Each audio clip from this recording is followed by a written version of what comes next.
The music was so loud it almost drowned out my heartbeat. White roses lined the aisle. Crystal chandeliers threw diamonds of light across the church, and everyone was smiling, except me. "Mom, could you sit in the back?" Daniel's voice was low, awkward. He didn't look at me when he said it. For a moment, I thought I'd misheard him. "The back?" I repeated, forcing a smile, pretending it didn't sting. He nodded quickly. "Ava's family. They've got a lot of people here, and her mom, well, she's really particular about the front row. You understand, right?" Of course I didn't, but I said I did, because that's what mothers do. We swallow humiliation for our children's happiness. So I walked down the side aisle, feeling every stare pierce through my skin. My son's wedding, and I was just another guest.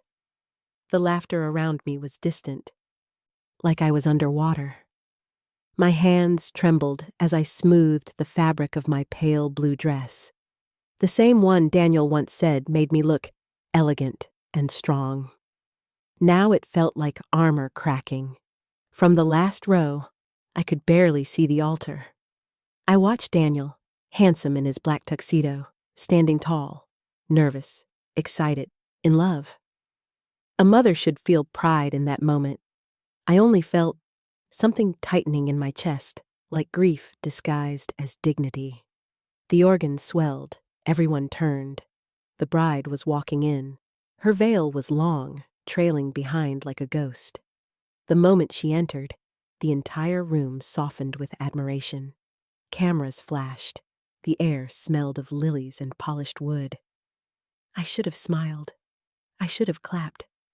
But something deep in my stomach twisted, an unexplainable unease, a whisper that said, "Look closely." And then, as she reached the altar, she turned. Her hand lifted to remove the veil, slowly, gracefully, and the world stopped. The room blurred. The breath caught in my throat, because the face beneath that veil wasn't just beautiful. It was familiar. Too familiar. 30 years ago, I'd seen those same green eyes staring back at me in my own living room, belonging to the woman who destroyed my marriage. Now she was standing at the altar, about to marry my son. I couldn't breathe. My fingers clutched the edge of the pew until my knuckles turned white. The church seemed to tilt, the air growing heavy, pressing down on me like invisible hands. Ava. That name burned through my mind like acid.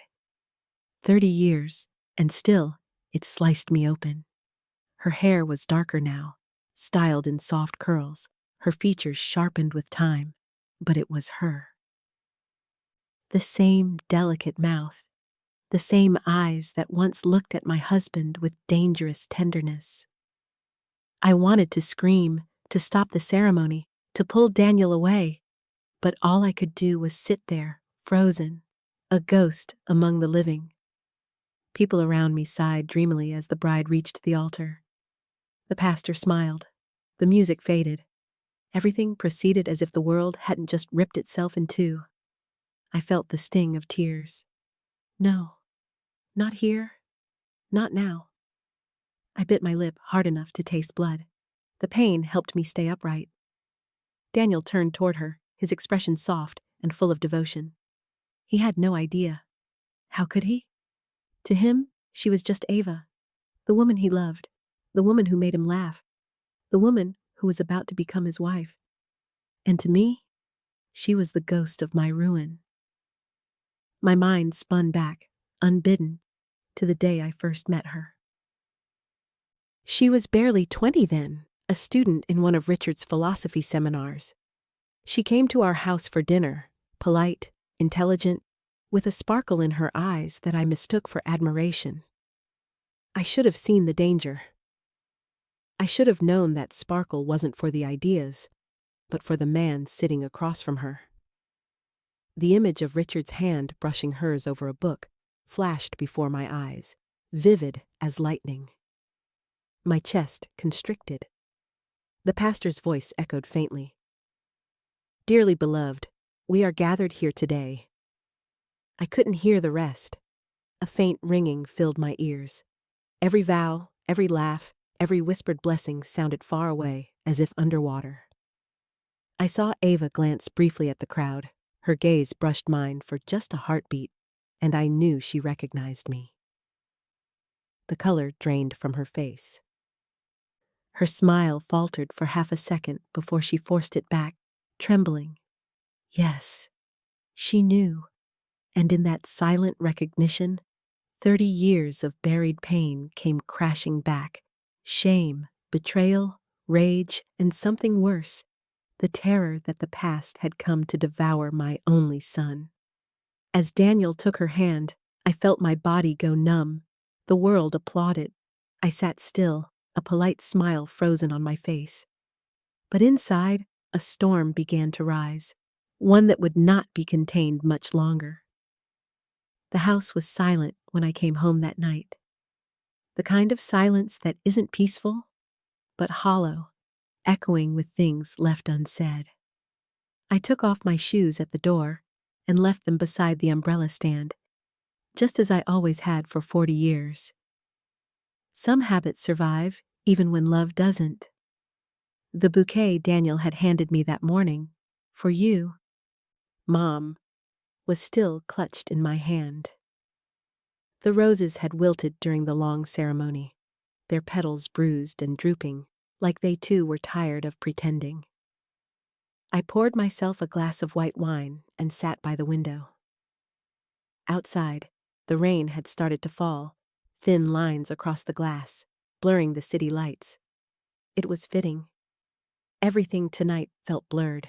When I closed my eyes, I could still see her, Ava, standing under the altar lights, veil falling away, those impossible green eyes widening in shock when they met mine.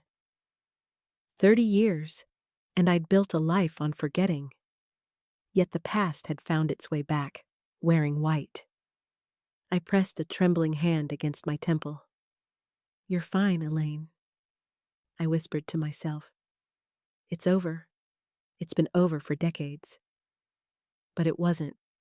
My mind refused to stay in the present. It drifted back to that other house, smaller, brighter, full of music and morning coffee. Back to when Richard and I still laughed. He was a professor then, with a voice that could fill a room and a charm that filled hearts too easily.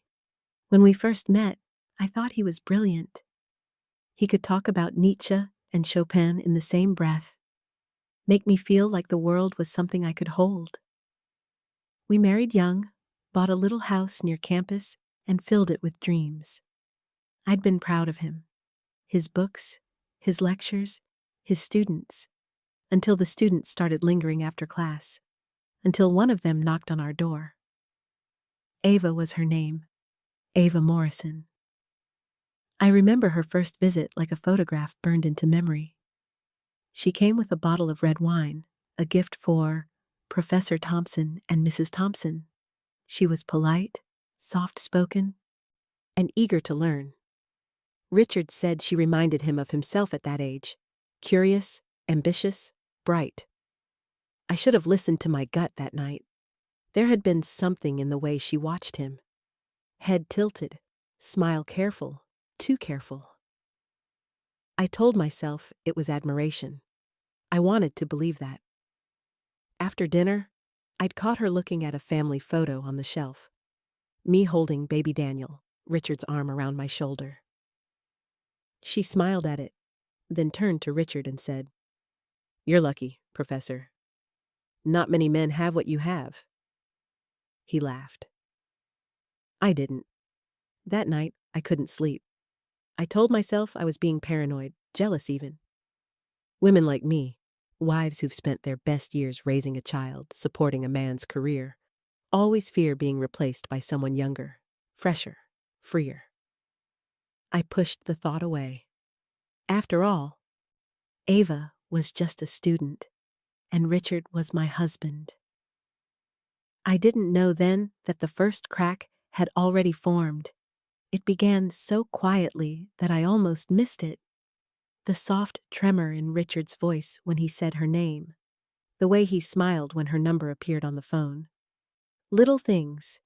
The kind that you tell yourself don't mean anything until they do. Ava started coming by more often. At first, she'd drop off papers, books, or ask for help with her thesis. But soon, it was dinners, study sessions, and long conversations on our porch that lasted well past midnight. Richard said she reminded him of his younger self, hungry for ideas, passionate about philosophy. What he didn't say was that she made him feel young again. I remember one evening vividly. I'd made roasted chicken, his favorite. I waited until nearly 8, but he didn't come home. I called the department office. No answer. Finally, at 9:30, the headlights swept across the driveway. Richard walked in, his shirt wrinkled, his tie loose. And there she was, behind him, laughing at something he said. "Oh, Elaine," he said, startled. "We were just finishing up some work. Ava's thesis needed—" "A bottle of wine?" I finished for him. The smell of it clung to the air, fruity and heavy. Ava froze, her smile fading. "I'm sorry, Mrs. Thompson. I didn't mean to intrude." "Oh, nonsense," I said, because what else could I say? "Dinner's cold, but there's plenty." We ate in silence, the three of us. Every clink of the fork felt like a warning bell. I saw the way Richard looked at her, admiring, indulgent, as if she were some bright idea he couldn't stop chasing. And when she looked back, her gaze lingered a second too long. That night, when I went to bed, I found lipstick on his collar, not mine. A pale coral shade I'd seen Ava wear. I didn't confront him. Not then. Instead, I stayed awake beside him, staring at the ceiling, memorizing the sound of his breathing. I told myself maybe it was innocent. Maybe I was imagining things. Because once you speak it aloud, you can't go back. Once you accuse, something breaks forever. Weeks passed, and the distance grew. He began working later, coming home smelling of perfume I didn't own. He stopped asking about Daniel's school projects, stopped leaving notes on the fridge. Our laughter faded, replaced by polite conversations and closed doors. Then one afternoon, while cleaning his office, I found a photograph tucked inside a book of poetry. It was taken on campus. Richard and Ava sitting together under a tree, his hand resting lightly on hers. They weren't smiling at the camera. They were smiling at each other. My throat went dry. The room spun. I wanted to tear the photo in half, to scream, to call him at work, and demand an explanation. But I didn't. I slipped it back into the book, shut it, and placed it exactly where I found it. Because admitting it would mean admitting the life I built was a lie. That evening, I watched him reading in his chair, glasses perched on his nose. He looked peaceful, like the man I married. For a fleeting moment, I pretended nothing had changed. But deep down, I knew. Ava wasn't just a student anymore. She had become a secret, and secrets, once born, grow teeth. It happened on a Thursday afternoon. The kind of gray, uneventful day you don't expect to change your life. Daniel was at school, and I'd left work early. Richard had said he'd be home late. Faculty meeting, as usual. But I'd forgotten my scarf in his car, so I drove to campus to fetch it. The university parking lot was almost empty. His car sat under the oak trees, windows fogged. I remember walking closer, the wind snapping at my coat, my hands already trembling, though I didn't know why. And then I saw them. Through the misted glass, his hand brushing her cheek, her eyes half closed. The kind of tenderness that doesn't belong to students and professors. For a second, I froze. The world tilted, and all the air left my lungs. I remember pressing a hand to my mouth to stop the sound that wanted to escape. I backed away before they saw me, my heels crunching on the gravel. Each step a betrayal of gravity itself. I don't remember driving home, only sitting in the driveway, gripping the steering wheel until my palms ached. That night, when he came through the door, I could smell her perfume before I saw him. A light citrus scent, young, clean, cruelly innocent. "Long meeting?" I asked. He hesitated, then nodded. "Yeah, exhausting." I looked at him for a long time. He couldn't meet my eyes. That was all the confirmation I needed. I wanted to scream, to throw something, to demand why. But instead, I set the table, poured him a glass of wine, and pretended we were still the same couple who once danced barefoot in the kitchen. He noticed my silence. "Elaine, is something wrong?" "Nothing," I said. "Just tired." We ate in silence. The clinking of silverware was deafening. Later that night, I stood by the window as he slept. The moonlight fell across his face, soft and familiar. I hated him for how easily he could rest. I hated her for what she had taken. But most of all, I hated myself for seeing it coming and doing nothing. The next morning, I went to campus. I told myself I needed closure, that I needed to see. I found Ava sitting alone in the courtyard, her notebook open, her expression serene. When she saw me, her smile faltered. "Mrs. Thompson?" "I know," I said quietly. She froze. Her eyes darted around, as if looking for an escape. "It's not what you think." "Oh, sweetheart," I whispered. "It's exactly what I think." For a moment, something like guilt flickered across her face. "He loves you, you know?" she said softly. "He always talks about how much you've sacrificed for him." "Then why?" My voice cracked. "Why do this to me?" Her lips trembled. "Because he makes me feel alive." Those words, simple, selfish, cruel, burrowed into me like thorns. I walked away before I could slap her, before I could beg. That night, Richard didn't come home. The next morning, he packed a suitcase. He didn't say, "I'm sorry." He didn't even look back. When the door closed, the silence that followed wasn't empty. It was final. I thought that was the end of it, that the wound would heal with time. But I was wrong, because time doesn't heal what it refuses to forget. Secret and secrets, once born, grow teeth. The years after Richard left were a blur of gray mornings and sleepless nights. Grief has a strange rhythm. It doesn't come all at once. It seeps in quietly until one day you realize it has filled every corner of your house. Daniel was only 10 when his father moved out. He cried that first week, asking why Daddy wasn't coming home. I told him that sometimes grown-ups need space, that love changes shape but never disappears. Lies, the kind mothers tell when truth would break a child.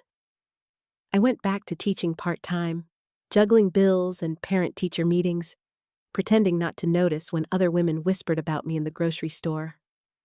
The professor's wife who got replaced by a student.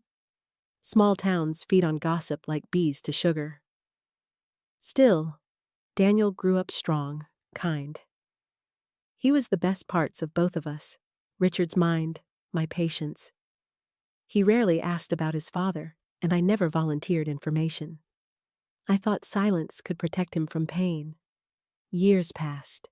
Seasons turned into decades. I learned to live with the emptiness, like learning to walk with a limp. You stop noticing after a while. Then one rainy evening, a letter came. The return address was from the university hospital. My hand shook as I tore it open. "We regret to inform you that Professor Richard Thompson was involved in a car accident on Route 11. He did not survive."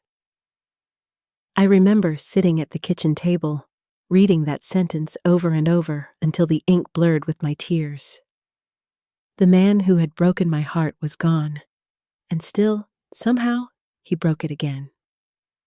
The next week, I attended the funeral. It was small, mostly faculty members. Ava wasn't there. Or maybe she was. I didn't look for her. I stood in the back as the priest spoke of wisdom, passion, and legacy. I said nothing. I felt nothing. Just release. When it was over, one of Richard's colleagues handed me an envelope. "He left this with the dean," he said. Inside was a handwritten note, brief and almost clinical. "For Elaine, I know I failed you. There are things I can't undo. Take care of Daniel. He's the best of us." No apology, no confession, just another unfinished sentence in a life full of them. I burned the letter that night, watched the ashes curl in the fireplace, and I swore that would be the last time I let his name touch my lips. For 30 years, I kept that promise.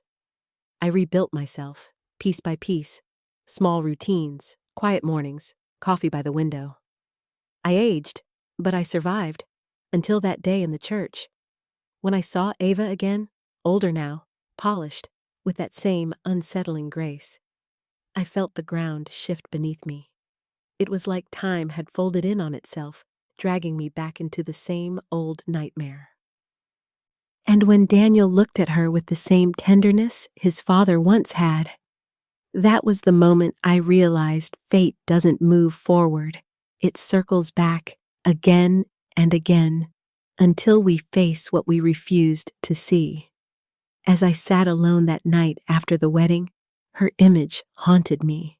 Those green eyes, the same as before, but now they carried a secret that somehow involved my son. And deep down, I knew the past wasn't done with me yet. The morning after the wedding felt like waking from a dream I didn't want to remember. The air in my apartment was still thick with the faint scent of roses, those same roses from the church aisle, still haunting me like ghosts that refused to wilt. Sunlight spilled through the curtains, too bright, too cruel. I sat at the kitchen table with a cup of coffee that had long gone cold, staring at nothing. Every time I closed my eyes, I saw her face, the veil lifting, the shock in her eyes mirroring my own. My phone buzzed, a text from Daniel. "Thanks for coming, Mom. Everything went perfectly. No heart emoji, no call, not even a photo." I reread it 3 times, waiting for something more, something that might sound like love, or at least acknowledgement.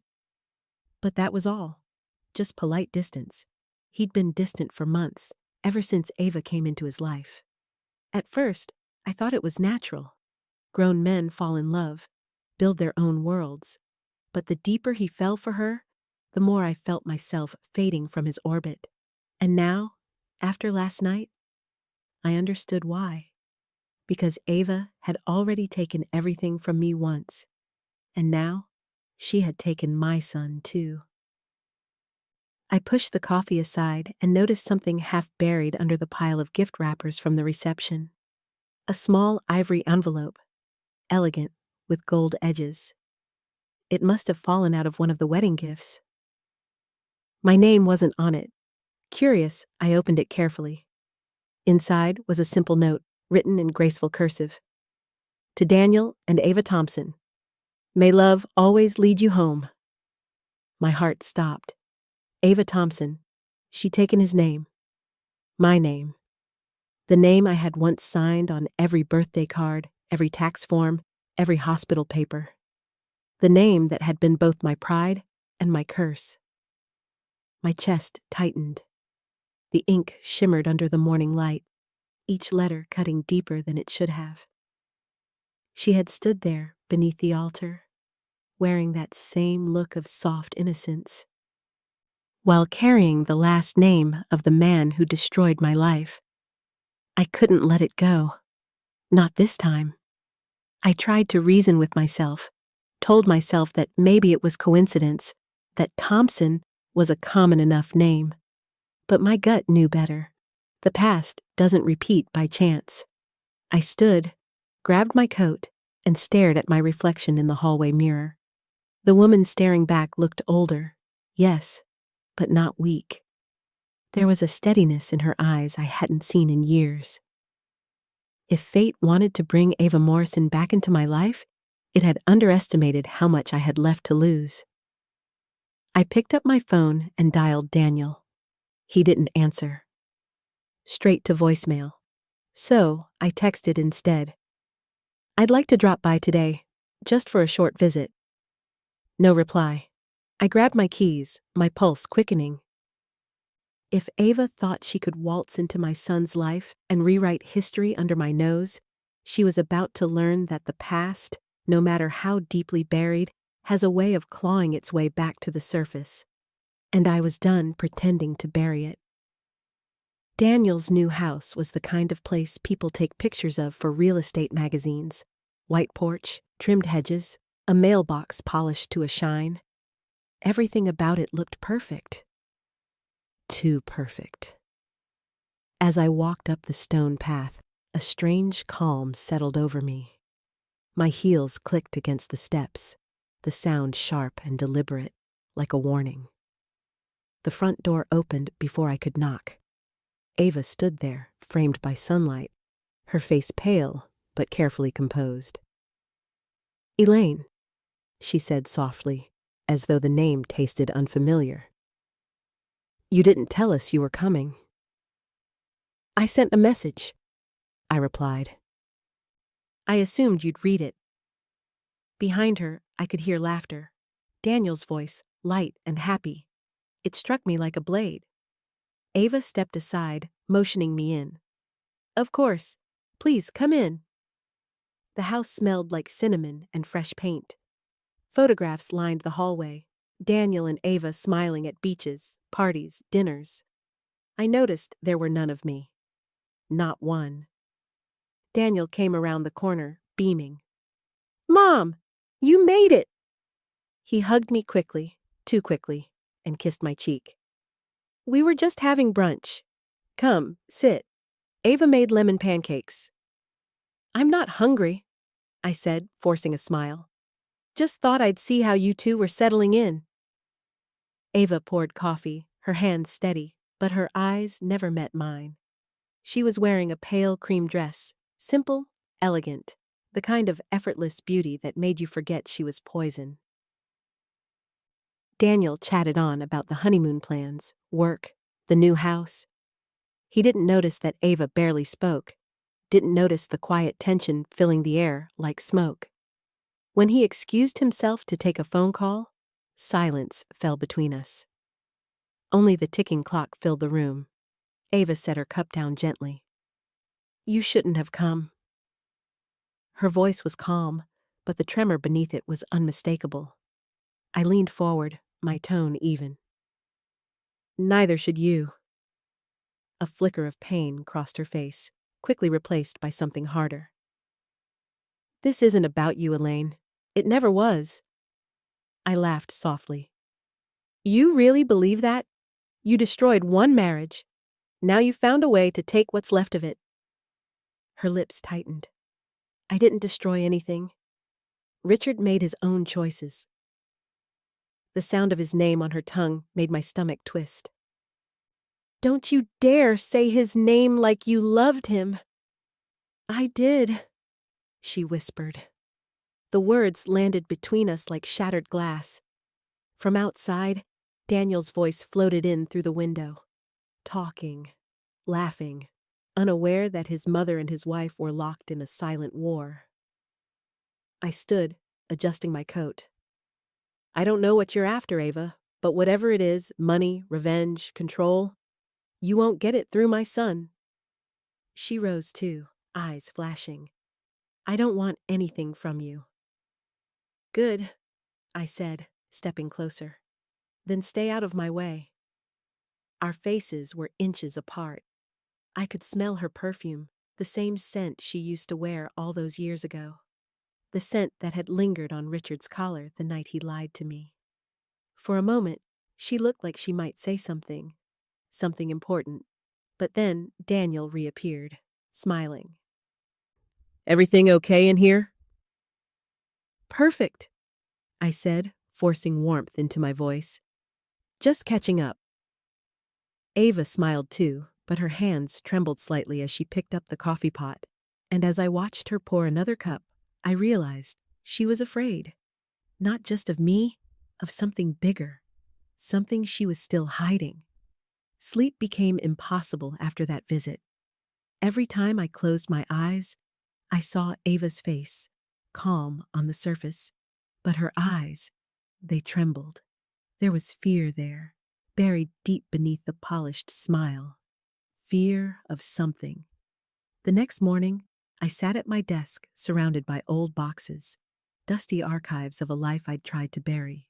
Letters, tax forms, lecture notes from Richard's years at the university. I had promised myself I'd never open them again. But promises, like marriages, don't always survive the truth. Inside one folder, I found a list of students from Richard's department, dated 30 years ago. There it was, Ava Morrison, sophomore, philosophy major. I traced the name with my finger. Under address, the line had been crossed out and replaced with a note in Richard's handwriting. Private. I frowned. Private? Why would a student's address be private? The question clawed at me all day. By evening, I'd convinced myself to drive to the university. The old campus hadn't changed much. Same ivy walls, same echoing hallways. Only the people had aged. In the faculty lounge, I ran into Professor Harold Stein, one of Richard's colleagues back then. His hair was thin now, his posture stooped, but his eyes still held that sharp academic curiosity. "Elaine Thompson," he said with mild surprise. "It's been years." "I know," I replied, forcing a smile. "I just wanted to ask about someone. Ava Morrison, she was one of Richard's students. Do you remember her?" His expression shifted just slightly. Yes, I do. Smart girl, talented, left the program abruptly." "Why?" He hesitated, glancing toward the door before lowering his voice. "She disappeared one semester. No explanation. Richard was distraught. When she came back, she'd changed her last name and transferred to another department. I never asked why. We were told to respect her privacy." "Changed her name?" My pulse quickened. He nodded slowly. "Yes. I think it was Whitmore, or Whitman. Something with a W. It's been so long. When I left the building, the cold wind cut through my coat, but it couldn't numb the storm rising inside me. Ava had hidden something big enough to change her identity, to vanish for months, to make even the university cover for her. That night, I pulled out old photographs of Richard and me, our vacations, Daniel's birthdays, graduations. In one photo, Richard stood beside Ava and a group of students at a campus event. He wasn't touching her, not exactly, but the way he was looking at her, it wasn't academic. I stared at that picture for a long time. The thought came slowly, like a whisper I didn't want to hear. What if there had been a child? Ava disappearing. Changing her name. Richard's sudden distance. It fit too neatly to ignore. And then another thought followed, cruel and unrelenting. What if Daniel isn't the only Thompson Richard left behind? The realization chilled me. Because if that were true, if Ava had borne Richard's child, then the past hadn't just returned to haunt me. It had returned to destroy the next generation. I leaned back in my chair, the room spinning. On the table, the photo of Ava and Richard stared up at me, frozen in their secret, and I made a silent vow. I would find out the truth, even if it meant tearing open every grave of my past. I should have known Daniel would find out. Secrets have a way of leaking, no matter how carefully you try to contain them. It happened 2 days after my visit to the university. I was sitting at the dining table, the old photo of Richard and Ava still spread out before me, when the front door burst open. "Mom, what the hell are you doing?" His voice, sharp, angry, cut straight through me. I looked up, startled. "Daniel, what are you talking about?" He slammed his phone down on the table. "Ava told me you went digging into her past, that you called one of Dad's old colleagues. Is that true?" I hesitated. I was just asking questions. "Why?" His eyes were blazing. "Why can't you leave her alone?" I took a breath, steadying myself. "Because, Daniel, there are things about her, about your father, that you don't understand." He let out a bitter laugh. "Here we go again. Dad's ghost, your paranoia, the big bad woman who ruined your life." I flinched at his tone. "This isn't about me. It's about you, about your future." He leaned closer, his words laced with disbelief. "You think she's after my money? My name? What, Mom? Are we in some cheap soap opera now?" "Don't mock me," I said quietly. "You don't know what she's capable of." He threw his hands up. "You don't know her at all." Something in me snapped. "Oh, I know her, Daniel. I know her better than you ever will." The silence that followed was sharp, dangerous. His face hardened. "You're jealous." The word hit me like a slap. "Jealous?" I whispered. "Of her?" "Yes," he said. "You can't stand that I'm happy. You've been alone so long, you can't bear the thought of someone else filling the space you left." I stared at him, stunned. The boy I'd raised, the one who once clung to me after nightmares, who kissed my cheek every morning before school, was gone. In his place stood a man blinded by love, his loyalty twisted into cruelty. I swallowed the lump in my throat. "You think this is about loneliness? About envy?" He didn't answer. I stood, walked to the window and whispered, "Your father once told me the same thing, the night before he left." That silenced him. When I turned back, he was watching me with a mix of confusion and regret, but the anger was still there, simmering just beneath. "Daniel," I said softly, "listen to me. I don't want to ruin your marriage, but there's something about Ava's past that doesn't fit. Please just let me figure it out before you get hurt." He shook his head. "You're the one who's hurting everyone, Mom."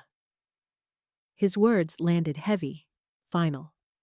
Then he grabbed his phone and left, slamming the door behind him. The house trembled with the echo. For a long time, I stood there in silence, staring at the photo on the table. Richard's face, Ava's smile, Daniel's rage. 3 generations of choices, colliding like storm fronts. I sank into the chair, the weight of it all pressing down until I could barely breathe. He thought I was jealous. Maybe I was. Jealous of the years stolen from me. The innocence stolen from him. But beneath the hurt, something else stirred. Determination. He could hate me now if he needed to. But I would not let him live a lie, even if it meant losing him forever. It had been 3 nights since Daniel stormed out. I hadn't heard from him since. Not a text, not a call. The silence stretched long and punishing, like a wound that refused to clot. I told myself to stop digging, to let it go. But guilt and instinct are twin sisters, quiet, relentless, always whispering. That evening, I went down to the basement to find an old photo album for distraction. Instead, I found the past waiting for me in a forgotten cardboard box labeled R. Thompson, personal. The box smelled of old paper and dust. Inside were Richard's lecture notes, receipts, pens, a broken watch. Beneath them, a sealed envelope. Yellowed, unaddressed, but unmistakably his handwriting. My heart stumbled. I hesitated. Then I broke the seal. Inside were 2 folded letters, written in Richard's neat, slanted script. The first began simply, "Ava, I'm sorry for how everything happened. You were too young. I was too cowardly. What we did can't be undone, but I need you to know I never stopped caring. You'll make a wonderful mother. Please, don't let our child grow up thinking he, or she, was a mistake." The paper trembled in my hands. My vision blurred. Our child. The words screamed inside my skull. For years, I'd wondered what had broken him, what made him leave without looking back. Now I knew. There had been a child born from betrayal. My knees gave out, and I sank onto the cold floor. The sound of the rain outside blurred with my heartbeat. There was a second letter, shorter, unfinished, like he'd never found the courage to send it. "You said you were leaving town for good. Maybe that's best. I'll make sure she's taken care of.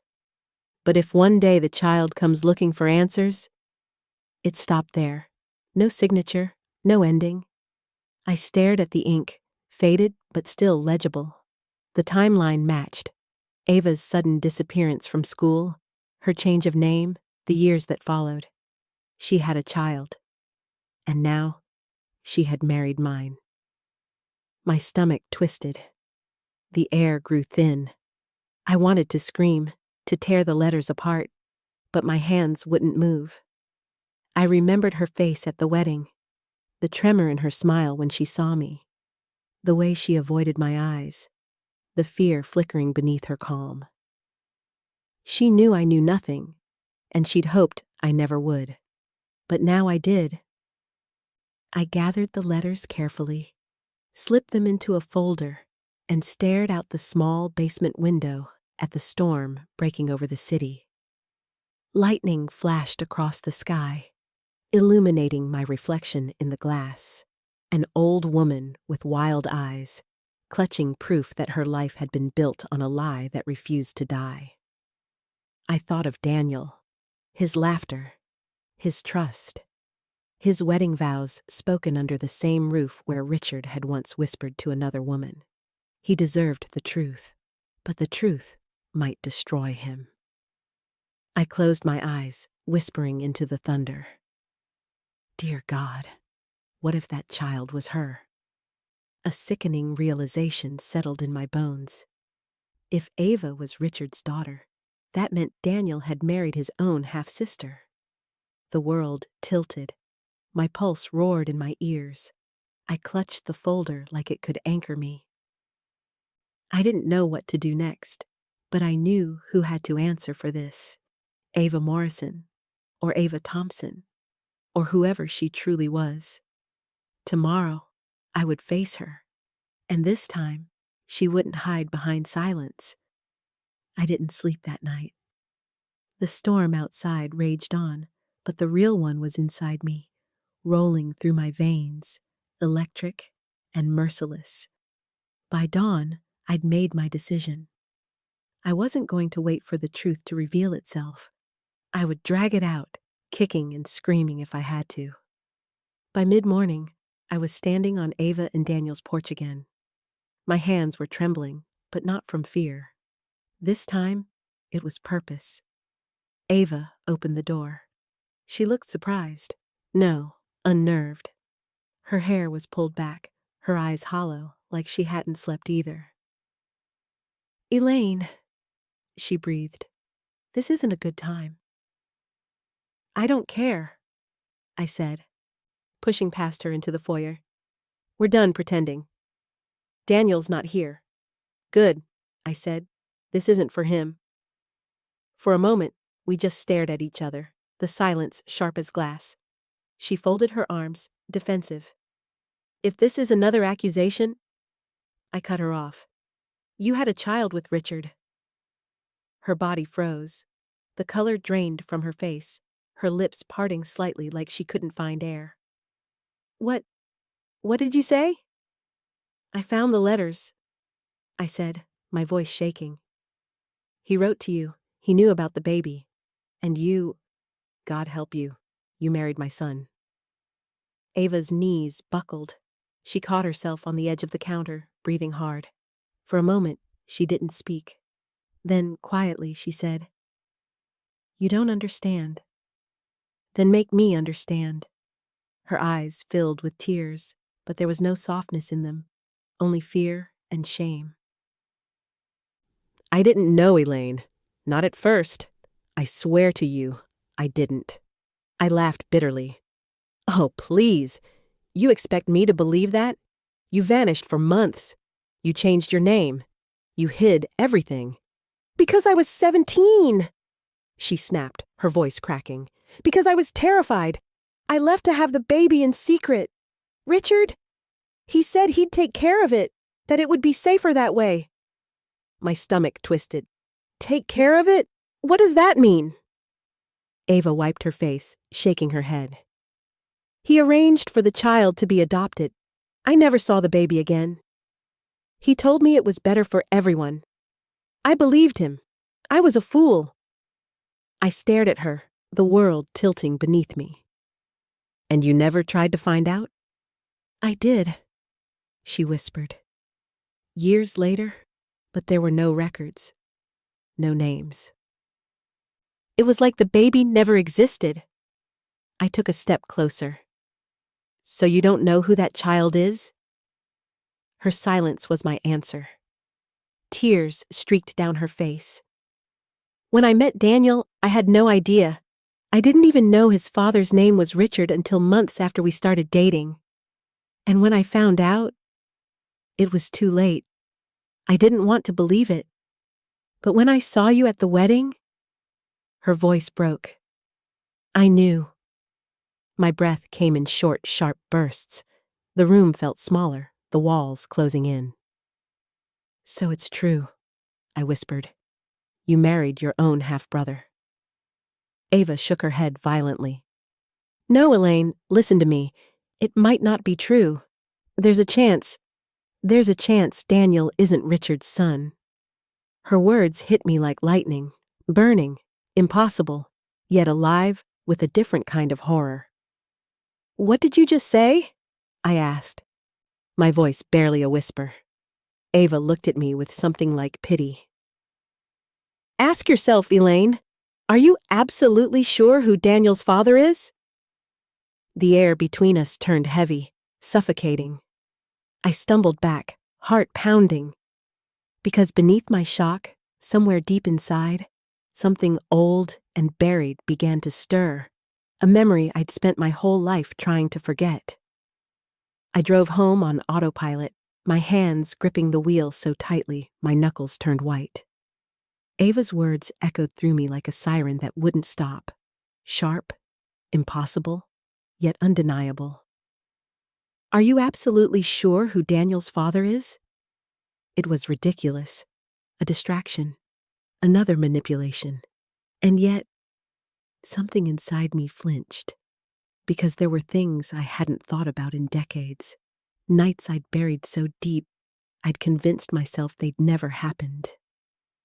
When I walked into the house, it felt foreign, too quiet, too still, like the air itself was holding its breath. I poured a glass of scotch, Richard's old favorite, and stared at my reflection in the window. My face looked like my mother's, tired, worn, frightened of ghosts that wouldn't stay dead. I closed my eyes, and the past came flooding back. It was the winter of 1992, the night Richard didn't come home. I'd found out about Ava 2 weeks earlier. We hadn't spoken since. He was staying at a friend's house. I was barely holding myself together, raising Daniel, pretending the world hadn't fallen apart. That night, a snowstorm hit. Daniel was asleep upstairs. I'd been crying in the kitchen when the power went out. Everything went dark. The house was silent except for the wind howling against the glass. Then, knocking. 3 hard knocks at the door. When I opened it, it wasn't Richard. It was Edward. Edward Morgan, Richard's colleague. The one who'd always lingered too long at dinner parties, who'd looked at me with an admiration that was both comforting and uncomfortable. "Are you okay?" he asked, stepping inside without waiting for an answer. "I heard about Richard. You shouldn't be alone." I tried to tell him I was fine, but the words caught in my throat. I wasn't fine. I hadn't been fine for weeks. We sat by candlelight, talking about everything and nothing. He poured wine. I drank too much. My grief blurred into exhaustion, exhaustion into desperation. When he reached out and touched my hand, I didn't pull away. I should have. I didn't. I remember the heat of his skin, the smell of smoke from the fireplace, the sound of snow hitting the windows. I remember whispering, "I can't," even as I leaned closer. And then, nothing. A blur. A single night swallowed by years of denial. When I woke the next morning, Edward was gone.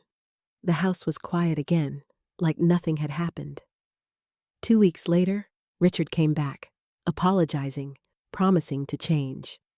I let him, because I was too tired to fight anymore. I told myself it was just a moment of weakness, a lapse, a mistake that meant nothing. Until months later, when I found out I was pregnant. My throat tightened as I looked down at the old photo on the mantel. Me holding baby Daniel, smiling, Richard's arm around my shoulder. The timing, the dates, the desperate reconciliation that never felt quite right. My heart began to race. Could Ava be right? Could I have spent my whole life hating the wrong person? I set the glass down, my hands shaking so badly the scotch spilled across the table. If Daniel wasn't Richard's son, if he was Edward's, then everything changed. Then Ava hadn't married her half-brother. But I had destroyed her life for nothing. The realization hit me like a physical blow. I stumbled back, pressing a hand to my chest, gasping for air. The truth had come full circle, and it was so much worse than any sin I'd ever imagined. Morning came, but the light did nothing to soften the night before. The air in my house smelled of whiskey and shame. I sat at the kitchen table, staring at the folded letters from Richard and the photo of Daniel as a baby. His smile, bright, innocent, mocked me with the lie I'd built around it. I needed to know. Because if what I remembered was true, then every accusation I had hurled at Ava was nothing but projection.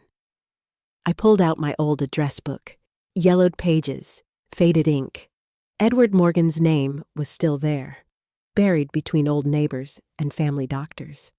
I hadn't spoken to him in over 30 years. I wasn't sure I wanted to, but I dialed anyway. The line rang 5 times before a voice answered. Older, deeper, but unmistakably his. "Hello? Edward?" I whispered. "It's Elaine Thompson." There was a long pause. "Elaine," he said slowly. "It's been a very long time." "Yes." My voice trembled. "Too long." "I read about Richard," he said. "I'm sorry for your loss." I almost laughed at the absurdity. Sorry for your loss. As if Richard had ever truly been mine to lose. "Can we meet?" I asked. "It's important." Another pause. "Of course. The cafe on Maple Street this afternoon?" I hesitated, then said, "I'll be there." The cafe hadn't changed much. Same red booths, same smell of burnt coffee and nostalgia. I spotted him immediately. His hair was silver now, his frame thinner, but his eyes, those kind, haunted eyes, hadn't changed. He stood as I approached. "Elaine?" "Edward." I sat across from him, my heart pounding. For a moment, neither of us spoke. The hum of espresso machines filled the silence. "You look," he began. "You look the same." I smiled faintly. "That's a lie." He smiled too, a sad, knowing smile. "Then let me say, you look like someone who hasn't slept in a while." I exhaled shakily. "That's fair." The waitress came and went. 2 untouched coffees sat between us. Finally, I said it. "Do you remember that night? The snowstorm?" He didn't answer right away. His gaze dropped to the table. "Yes," he said quietly. "I remember." "I need you to be honest with me, Edward. Did we?" He looked up, meeting my eyes. There was no hesitation, no confusion, only a deep, weary sadness. "Yes," he said simply. "We did." The world seemed to tilt. He continued, his voice trembling. "You were hurt, broken. I shouldn't have let it happen. But I loved you, Elaine. I always did." The word loved hit me harder than I expected. It wasn't romantic now. It was tragic. The kind of love that comes too late to mean anything. I pressed a hand to my forehead. "Daniel?" I whispered. "He was born a few months later." Edward's breath caught. "Are you saying—" "I don't know," I said quickly. "I never did the math. I never wanted to. But now—" My voice broke. "Now, I have to know." He reached across the table, his hand trembling. "Do you want me to take a test?" The question hung heavy between us. I stared at him, the man who might be my son's real father, the man I'd erased from my memory to survive. Finally, I whispered, "Yes." He nodded slowly. "Then we'll do it." When I walked out of the cafe, the cold air hit me like absolution and punishment all at once. If the results proved what I feared, it would change everything. Ava's guilt, my hatred, my marriage, my son's identity. For 30 years, I'd thought I was the victim, but maybe I was the cause. The next week crawled by like a punishment. Every tick of the clock, every hum of the refrigerator felt louder, crueler. I went through the motions, washed dishes, watered plants, made coffee, but it was all background noise to the one thought pulsing in my head. What if it's true? Edward had been calm about it, almost gentle. He said we could do the DNA test quietly. No one needed to know until we did. He even paid for it. We met at a clinic on the edge of town, anonymous, discreet, just 2 old friends checking on a family matter. The nurse took our samples, labeled them, and said results would be ready in 5 days. 5 days? It might as well have been 5 years. I spent those days in a fog, drifting between denial and dread. Sometimes I caught myself staring at Daniel's old baby photos. The curve of his jaw, the shape of his eyes. I used to see Richard in every feature. Now, all I could see was the shadow of another man's kindness. On the 5th day, I woke before dawn. I didn't even realize I'd driven to the clinic until I saw the parking lot. Edward was already there, waiting in his car. He looked nervous, older somehow, like the waiting had aged him too. We went inside together. The receptionist smiled, slid an envelope across the counter. "Results are sealed," she said. "You can open them here or take them home." I couldn't wait. My hands were shaking so badly I could barely tear the flap. Inside, 2 sheets of paper. Charts, numbers, lines of genetic code. Meaningless symbols until my eyes found the sentence that mattered. Probability of paternity, 99.84%. My breath caught. The paper slipped from my hands, fluttering to the floor like a dying bird. Edward bent down to pick it up, his eyes scanning the same words. He didn't speak. He didn't need to. The truth hung between us. Vast and irreversible. He reached out, hesitated, then whispered, "Elaine, he's mine." I nodded slowly, numb. "Yes." For a long moment, neither of us moved. The air felt heavy, sacred, cruel. Edward's eyes glistened. "I never knew. If I had—" I stopped him with a raised hand. "Don't. You can't rewrite it. None of us can." He looked away, grief etched deep into his face. "Does he know?" Not yet. My voice cracked. He can't. Not like this.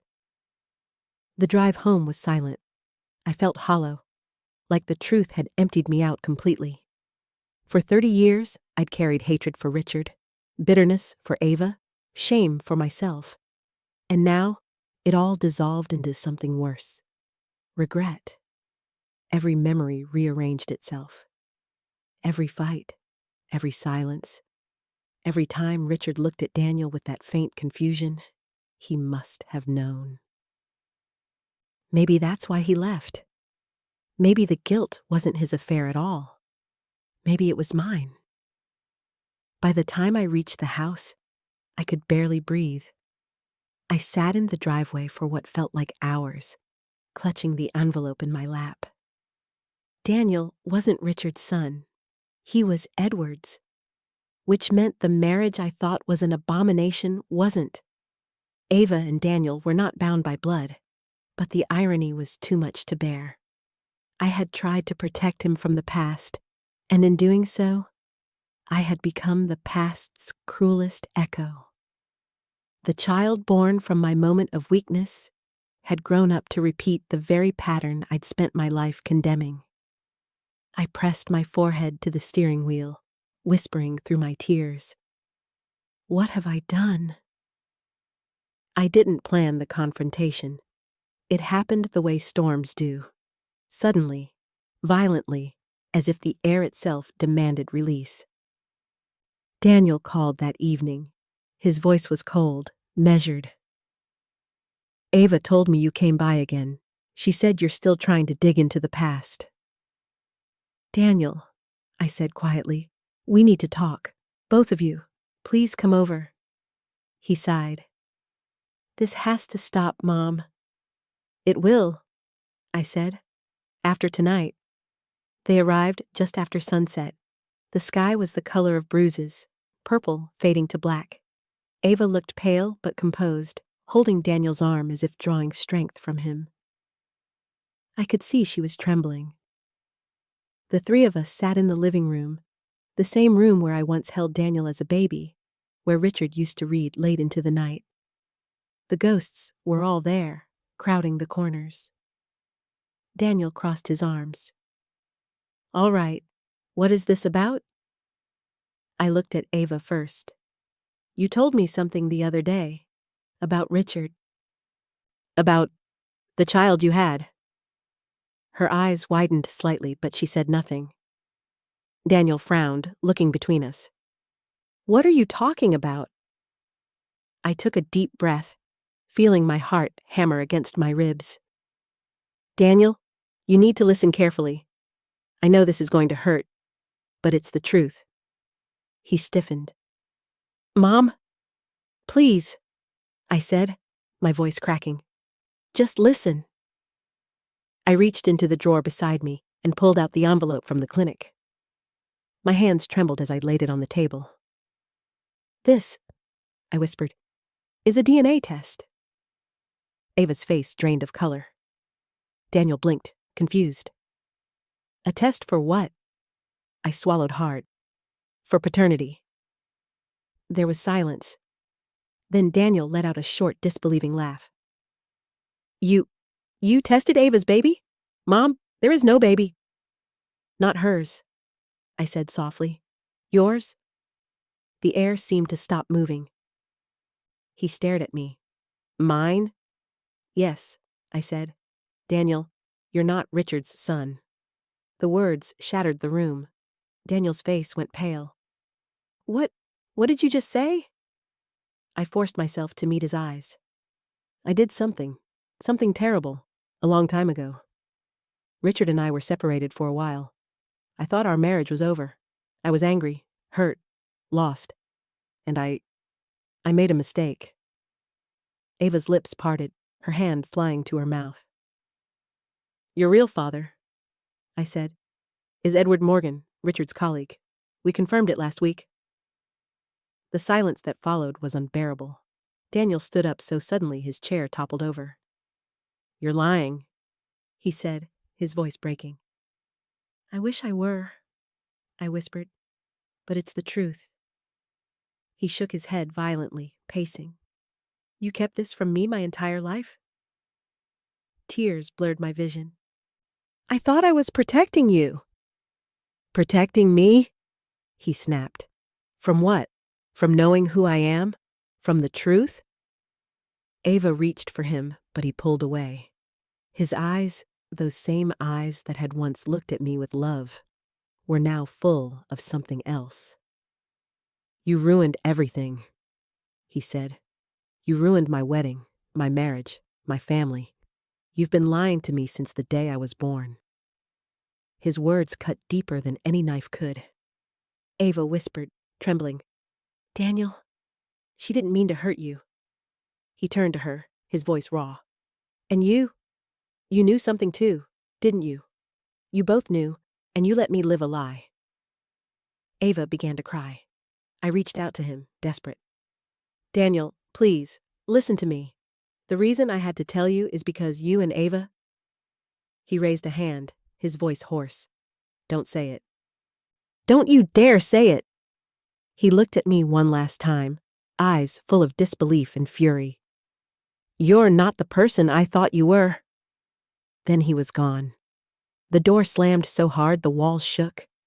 Ava sank onto the couch, sobbing quietly. I stood there in the silence he left behind, feeling every ounce of the 30 years that had led to this moment. The truth was out, but it hadn't set anyone free. It had only destroyed what was left. The house felt heavier after they left, like every wall had absorbed their screams, their heartbreak, their disbelief. The air still trembled with Daniel's last words. You're not the person I thought you were. He was right. I wasn't. I wasn't even sure who I was anymore. The rain started not long after the door slammed. It came fast, pounding against the windows in sheets, drowning out the quiet sobs coming from the living room. Ava was still there, her face pale and wet, mascara streaking down like black tears. Neither of us spoke for a long time. The only sound was the storm and the faint ticking of the clock. Relentless, unforgiving. Finally, Ava whispered, He'll come back. I didn't answer. I wasn't sure she believed it herself.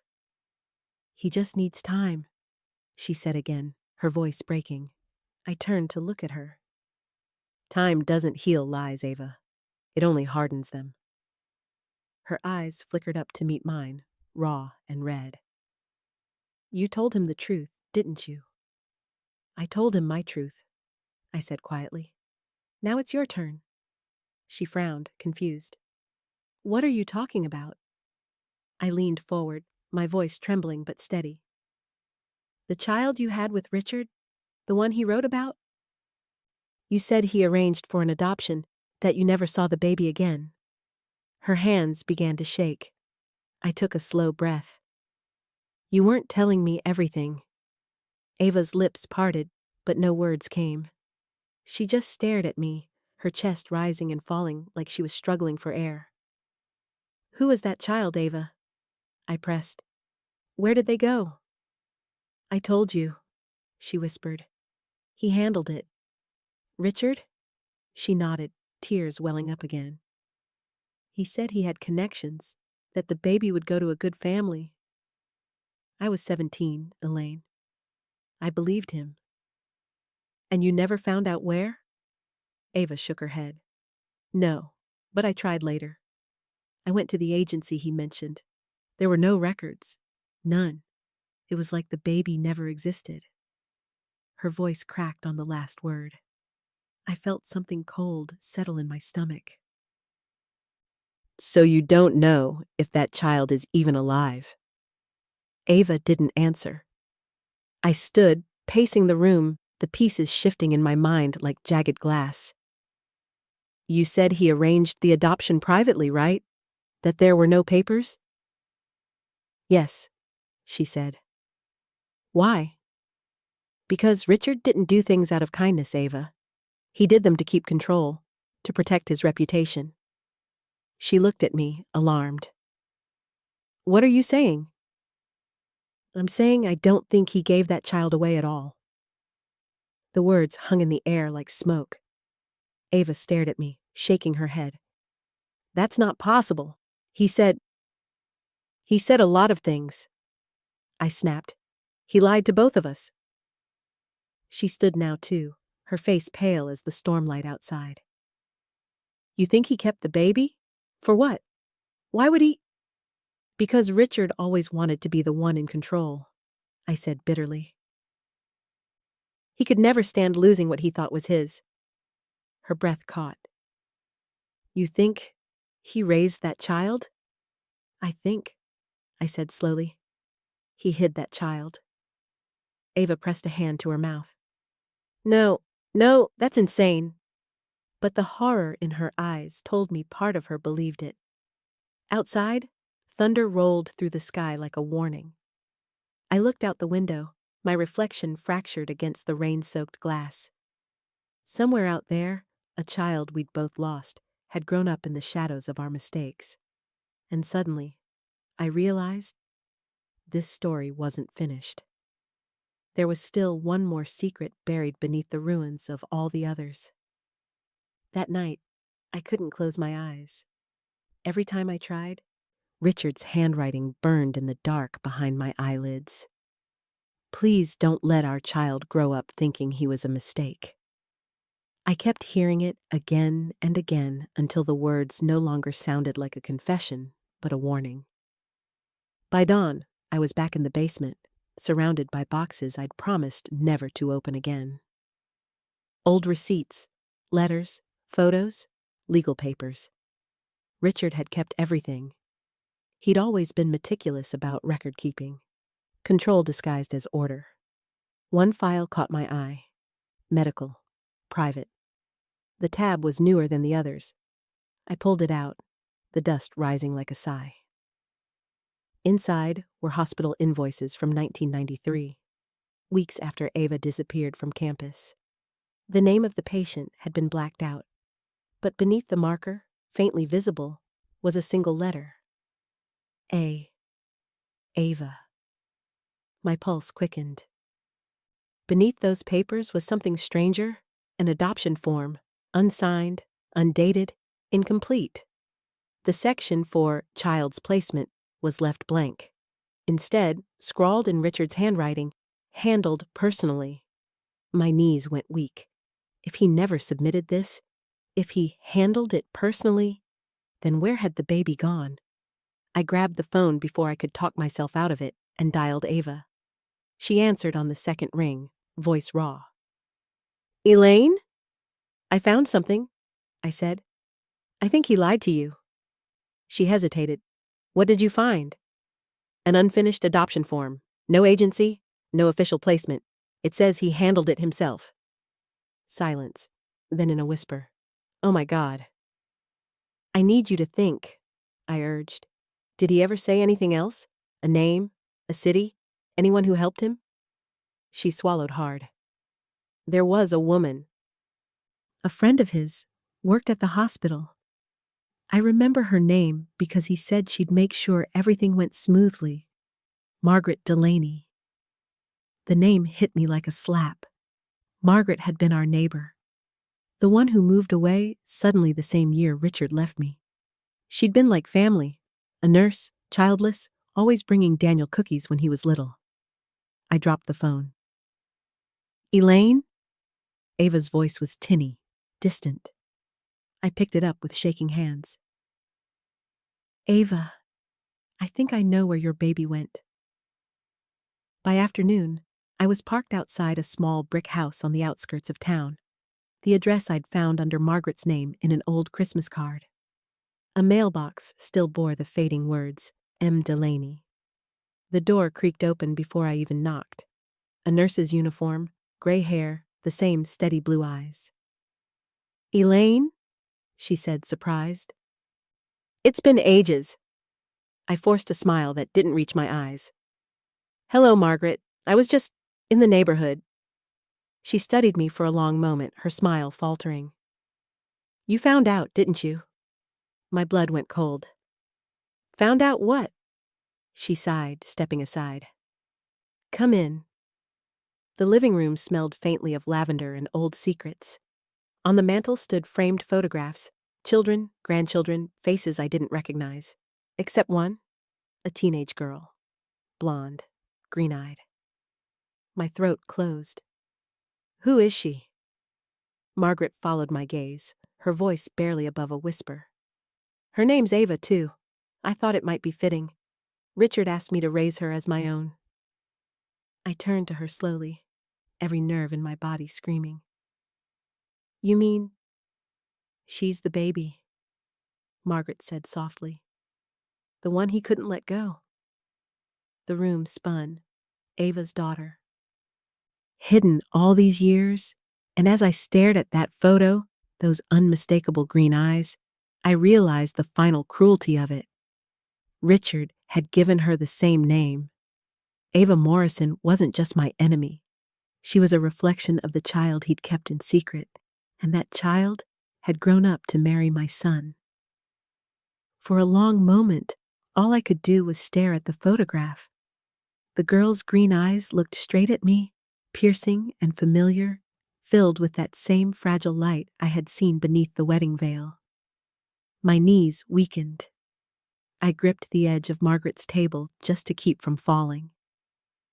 You're telling me, I whispered, that the woman my son just married, the woman who destroyed my marriage 30 years ago, is the same child you raised? Margaret's gaze softened, pitying. Not the same, Elaine. She didn't destroy anything. She was just a child when I got her. I shook my head, disbelief choking me. But that doesn't make sense. Ava was already 17 when she met Richard. She wasn't a baby. Margaret sighed. You're thinking of the first Ava. Richard's student, the mother. She hesitated. This Ava, the one your son married, was her daughter. The room tilted. Her words were like ice water poured through my veins. You're saying... She's the baby, Elaine. The one Richard took from that girl all those years ago. My mind refused to make sense of it. I could hear the storm outside, the soft hum of the refrigerator, the ticking of a clock, but it all blurred into a hollow echo. He said it was the only way, Margaret continued quietly. He said the mother couldn't care for her. He wanted the child raised somewhere safe, away from scandal. I didn't know who the girl was then, didn't know she was his student. I thought I was helping. I pressed a trembling hand to my mouth. Oh my God. I raised her as my own, Margaret said. He'd visit sometimes, always as her godfather. He adored her, but he was careful. When she turned 18, I told her she was adopted. She wanted to know who her real parents were, but I didn't have the heart to tell her. I stumbled back, dizzy. So she went looking. She found him. She found Richard. Margaret's eyes widened. Yes, she whispered. That must be how it happened. I felt sick. She'd gone searching for her father and fallen in love with his son. I couldn't breathe. The walls seemed to close in around me. Every lie, every secret, every sin had folded back onto itself, crushing the next generation under its weight. Margaret's voice trembled. Elaine, she never knew. She still doesn't. Please, don't blame her for this. I turned toward the door, my heart pounding in my ears. I have to tell her, I said. Margaret reached out, grabbing my wrist. If you do, it will destroy her. You'll destroy both of them. Maybe, I whispered. But if I stay silent, it destroys me. By the time I reached Ava's house, night had fallen. The rain had stopped, but the sky still rumbled faintly, like the storm hadn't fully left. The porch light flickered, as if warning me to turn back. Ava opened the door, startled. Her eyes were swollen from crying. Elaine? I stepped inside without asking. My voice came out colder than I intended. We need to talk. Now. She frowned, wary. What is it? I took a deep breath, feeling my chest tighten with every word. You wanted the truth about your past? You deserve it. But I need you to be brave. Ava's brow furrowed. I don't understand. I met her eyes, those same green eyes that had haunted my every nightmare, and said it aloud for the first time. You are the child Richard took, the baby he never gave up. She stared at me, blank at first, then trembling, shaking her head slowly. No, that's not possible. I was adopted. Yes, I said. By Margaret Delaney. She was his accomplice. He raised you in secret, Ava. You are his daughter. Her breath hitched. Her body swayed. No? Tears filled her eyes, confusion and horror twisting her face. Then Daniel? Her voice broke. Yes, I whispered, my own tears finally spilling over. Daniel is your brother. A sound escaped her, a strangled, broken cry that didn't sound human. She staggered back, clutching her chest like she'd been shot. And I realized, with a crushing certainty, that in trying to reveal the truth, I had destroyed her completely. Ava's cry still echoed through the room long after her lips stopped moving. It was the sound of something ancient and raw, like the tearing of a soul. She backed away until she hit the wall, shaking her head, whispering the same word over and over. No, no, no. I wanted to reach for her, to offer comfort, but what comfort could possibly exist in this kind of truth? I had come here to free her, but the look in her eyes told me I'd only chained her to a deeper pain. Ava, I said softly, I know it's unbearable, but you needed to know. You couldn't keep living this lie. She looked up, her face twisted with disbelief and betrayal. Living this lie? Elaine, you're the one who let it live. You knew what kind of man he was, and you still... She broke off, her voice trembling. Why didn't you stop him? The words cut straight through me. Because I didn't know, I whispered. Not until now. Her laughter came out hollow, trembling. So you waited 30 years and then decided to burn us all down? Before I could answer, the front door burst open. Mom! Daniel's voice, hoarse, frantic. He was soaked from the rain, chest heaving, eyes darting between us. What's going on? Margaret called me. She said you came to see her. Ava froze. I turned toward him, my mouth dry. Daniel. He looked between us, confused. Why are you both crying? What happened? Ava's lips trembled.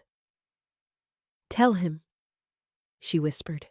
My heart pounded so hard it hurt. Daniel, there's something you have to hear. But you need to brace yourself. He frowned. For what? For the truth, I said quietly. He stepped closer, his voice rising. Mom, stop. I've had enough of your secrets. This isn't about me anymore, I said. It's about her. He turned to Ava. What's she talking about? Ava's breath came in shallow bursts. Daniel, she's saying, I'm your sister. The silence that followed was unbearable. Daniel blinked. Once. Twice. Then he laughed. Disbelieving? Broken. What? That's insane. It's true, I said, tears streaming down my face. You and Ava share the same father, Richard. Daniel's face drained of color. No, that can't be. It is, I whispered. I found proof. Richard took her from her mother and had her raised by someone we both knew. He hid it from everyone. Daniel shook his head violently, backing away. You're lying! You're both lying! Ava stepped forward, crying.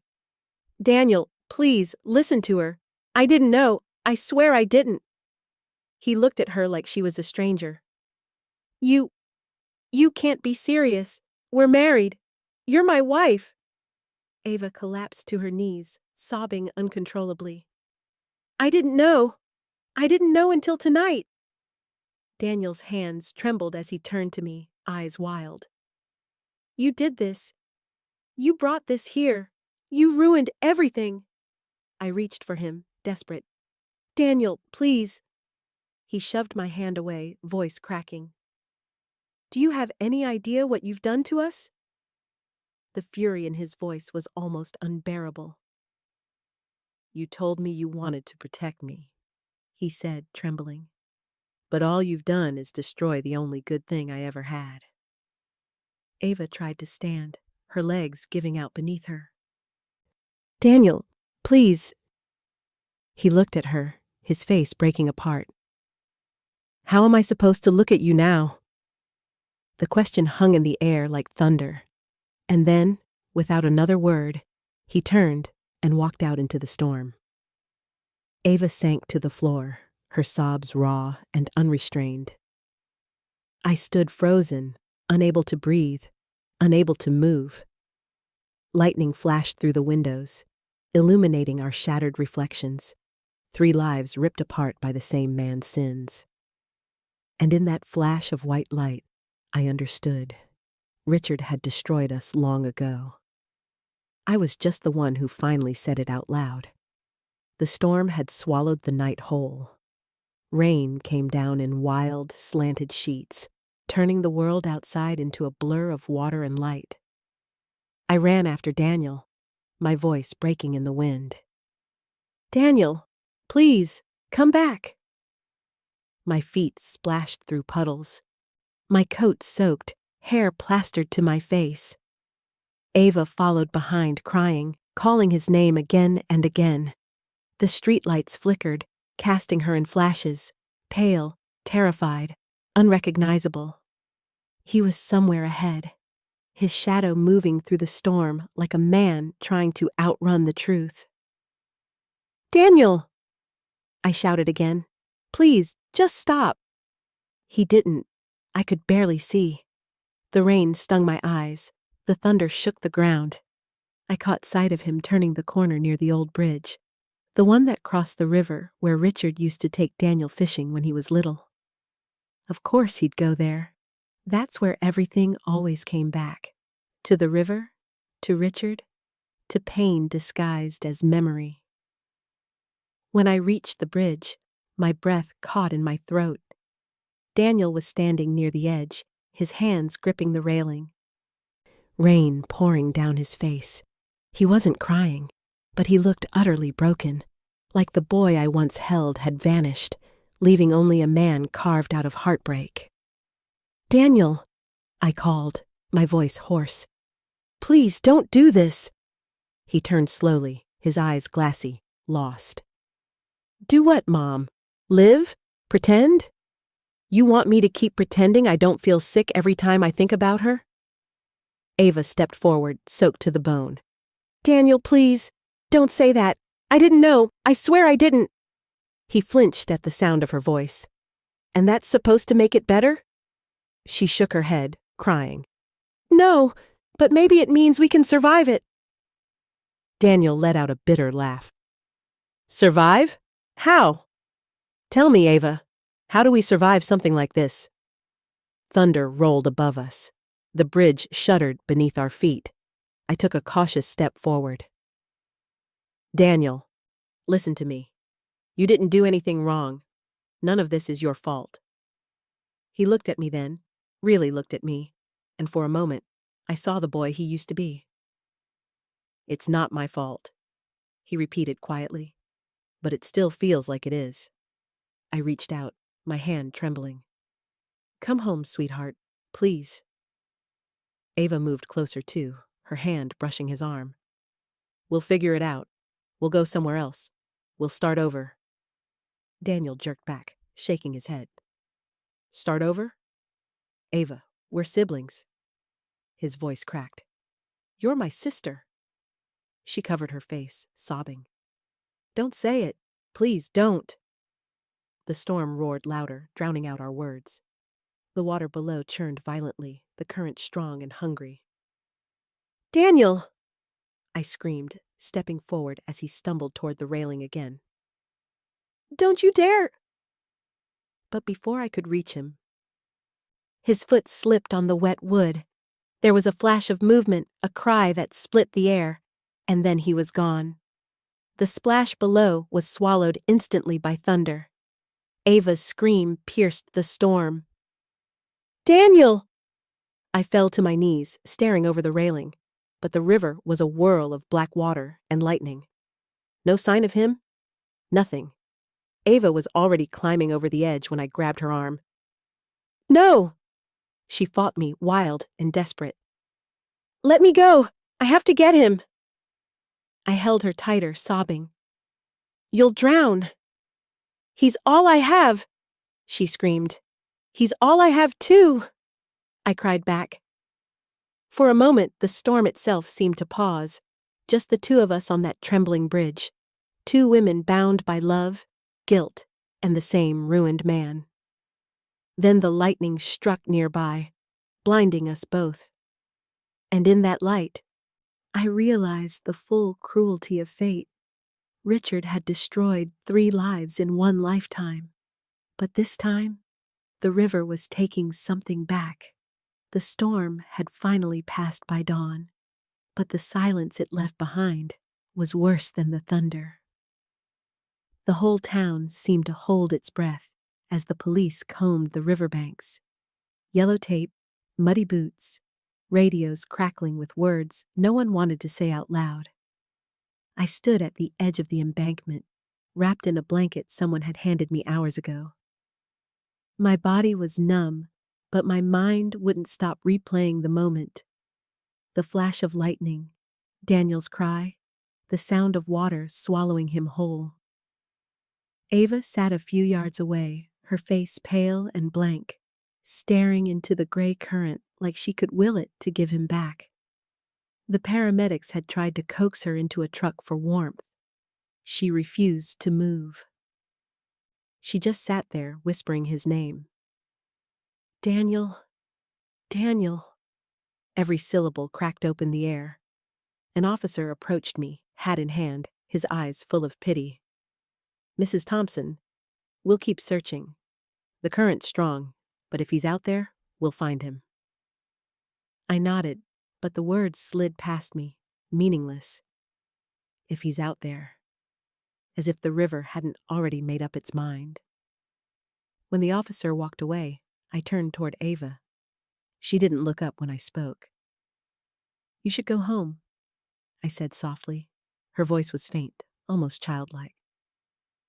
"He can't swim, you know. Not well. He used to panic when the water got too deep." My chest constricted. I remember. She finally looked at me then, those green eyes raw and red, filled with disbelief. "Do you think God punishes us, Elaine?" I swallowed hard. "I don't know. But I think he makes us live with what we've done." Her lip trembled. "Then he's already punishing me." I didn't have an answer. I just sank down beside her, the cold mud seeping into my clothes. For a long time, we sat there in silence.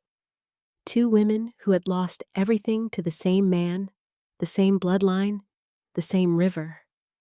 Eventually, one of the rescue workers shouted something down the bank. I stood quickly, my heart leaping with hope and dread tangled together. But it wasn't him.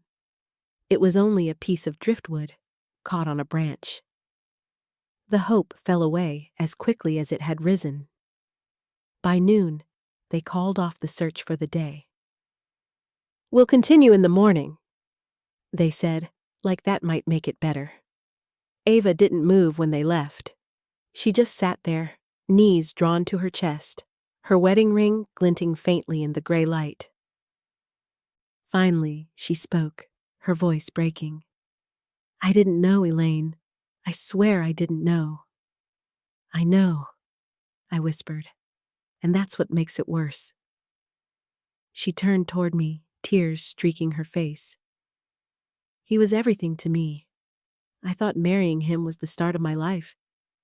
And now—" She stopped, choking on the words. I reached for her hand. For the first time, she didn't pull away. "We can't undo what's been done," I said quietly. "But maybe we can stop it from swallowing us too." She let out a small, broken laugh. "You sound like him." "Like who?" "Daniel," she said.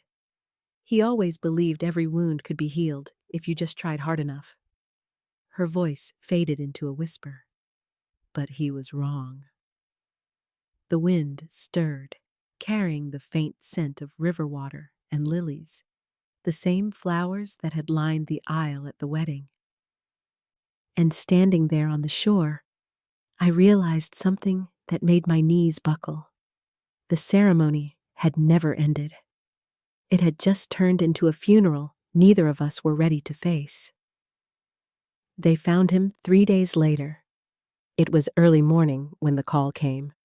A flat voice on the other end of the line, practiced in the language of tragedy. "Mrs. Thompson, we've recovered a body downstream near the dam. We believe it's your son." Those words didn't sound real. They didn't sound like English. They sounded like the world cracking open. By the time I reached the morgue, the sky was heavy with low clouds, the kind that threatened rain but couldn't bring themselves to cry. Ava was already there, sitting alone in the waiting room, her hands clenched in her lap, knuckles white. She didn't look up when I entered. When the coroner called us in, my legs almost refused to move. The sterile hallway smelled like antiseptic and metal. The sound of our footsteps echoed off the tiles, too loud, too final. He lay beneath a white sheet, still and impossibly small. It didn't look like my Daniel. The river had taken his color, softened his features, made him into someone I didn't recognize. The coroner pulled the sheet back just far enough. "Can you confirm this is your son?" Ava's breath hitched. I nodded. My voice barely came out. "Yes, that's him." They left us alone for a moment. I reached out, touched his hair. It was cold and damp, not the way it used to feel when he'd hug me after mowing the lawn, sweat and summer tangled in his curls. Ava pressed her hands to her mouth, muffling the sound that tore from her throat. "He was supposed to come home," she whispered. "He promised." I wanted to tell her something comforting, something a mother should say, but the words were gone. Because how could I tell her it's going to be okay when I knew it never would be? She looked at me then, eyes red, her voice shaking. "You should hate me."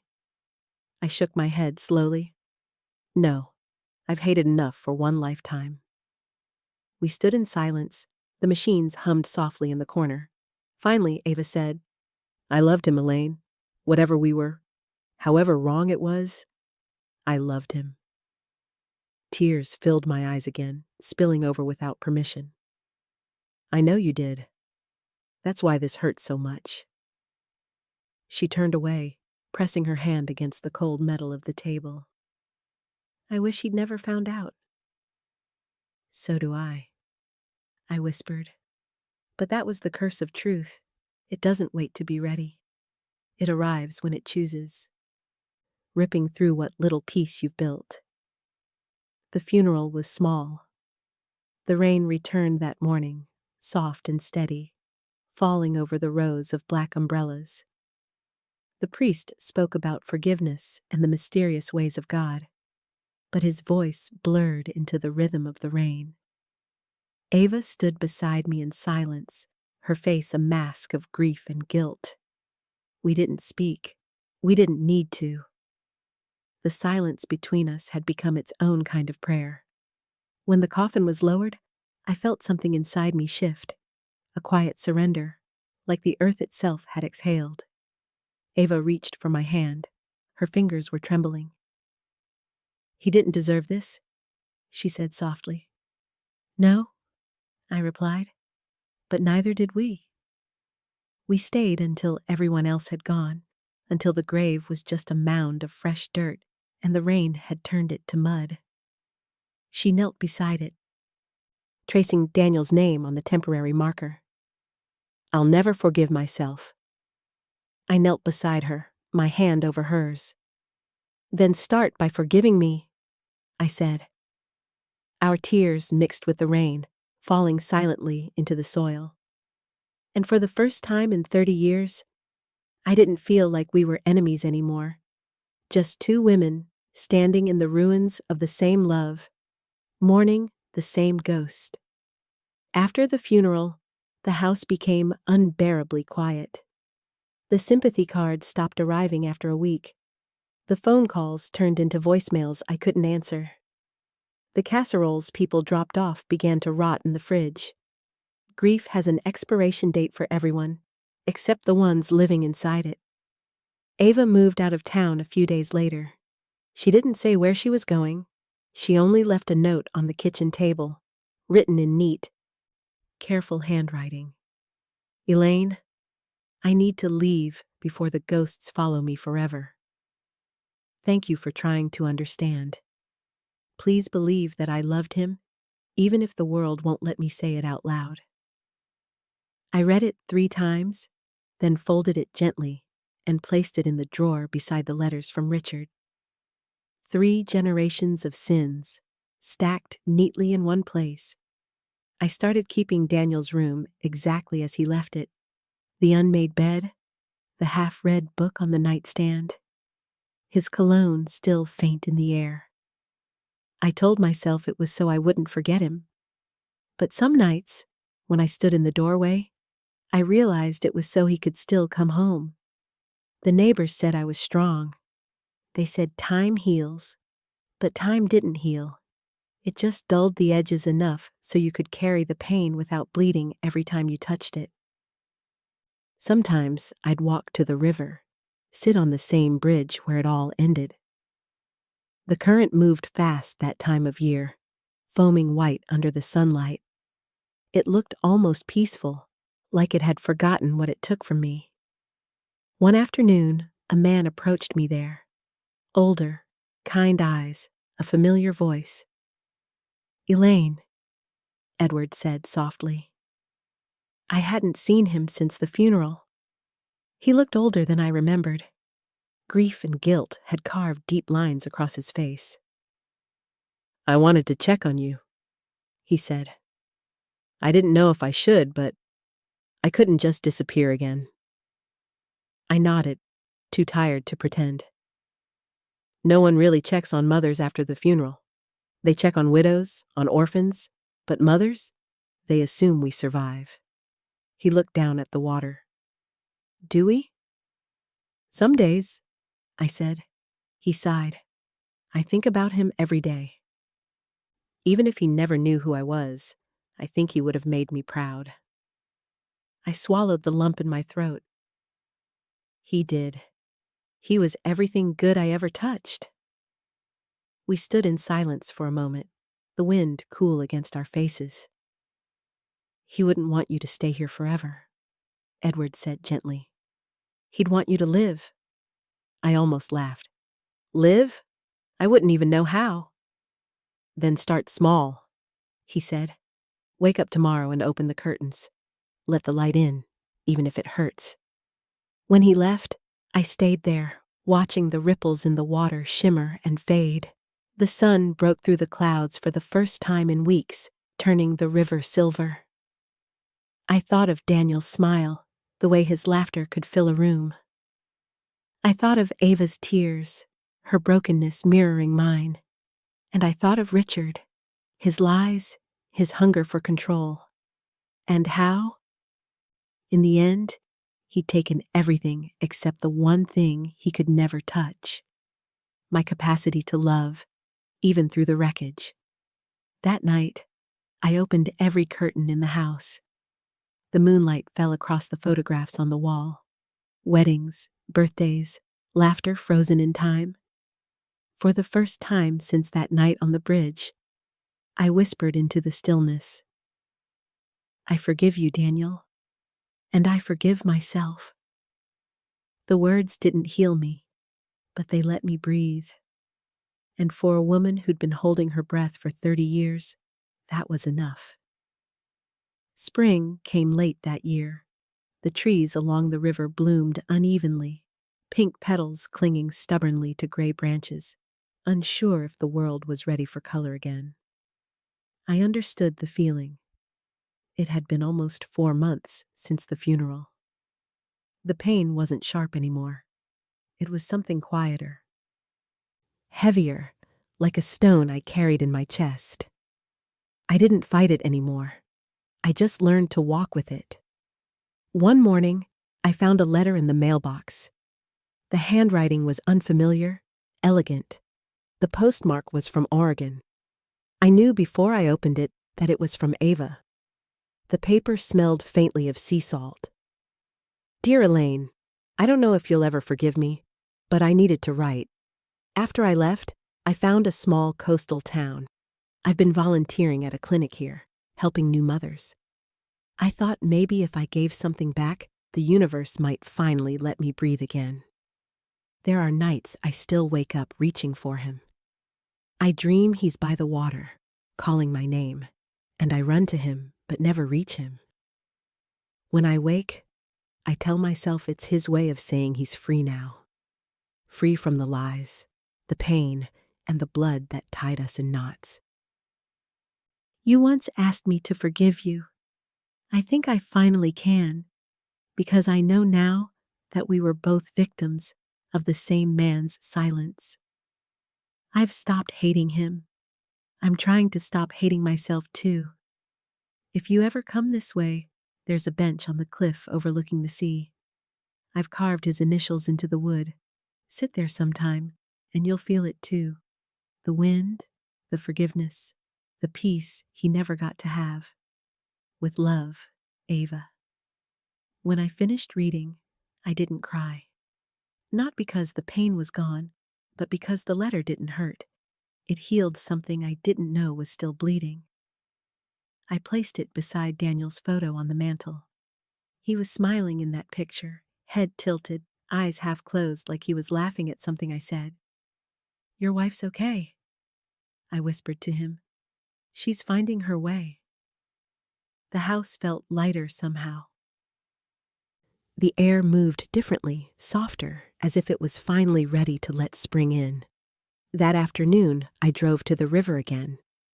The bridge had been repaired, the guardrail replaced.